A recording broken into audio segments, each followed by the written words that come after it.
সম্মানিত ভিউয়ার্স, আসসালামু আলাইকুম। এই হলো আমাদের ঘাস ক্ষেত।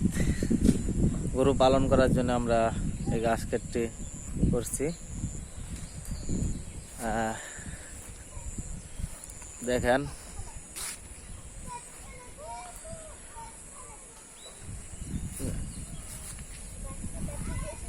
নেপিয়ার ঘাস।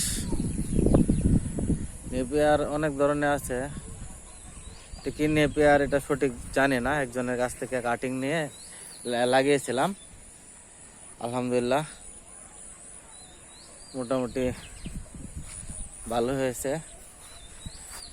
এখনো কাটা হয় নাই, আর 1-2 সপ্তাহ পরে কাটবো। সকলে দোয়া করেন যাতে আমার গরুগুলো ঘাসকে খাইয়ে ভালোভাবে লালন পালন করতে পারি।